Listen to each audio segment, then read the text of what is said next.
In today's video, I'm going to teach you how to unlink your Google Calendar from HoneyBook. We'll walk through these steps together, ensuring that your accounts are no longer synced, giving you the control you need over your scheduling tools. Let's get started. First, you'll want to navigate to the calendar tool in your HoneyBook account. This is an essential step, as the calendar tool is where you'll find all the options related to your scheduled events and integrations. Look for the tools option in the main menu, then simply click on calendar. This will bring up your calendar view, showing all your current integrations. Now, with the calendar view open, look to the left-hand side of your screen. Here is where you should see your Google Calendar listed.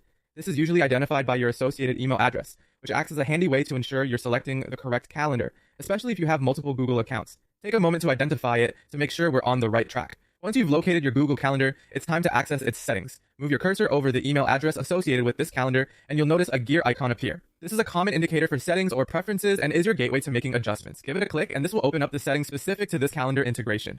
As we dive into these settings, you're going to see a pop-up window displaying the email address of your linked Google Calendar. Right here, you have the option to disconnect. There's a clear button marked Disconnect, which you'll want to select to begin the process of unlinking the calendar. After you click Disconnect, a new confirmation pop-up will appear.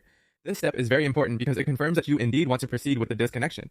It's a safeguard to ensure you're making this change intentionally. Upon confirmation, the system will refresh the page, and you should notice that your Google Calendar is no longer visible in your HoneyBook view.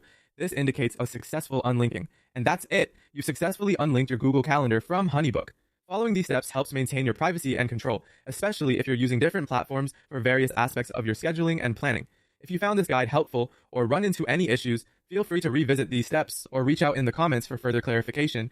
Thanks for following along, and see you in the next video.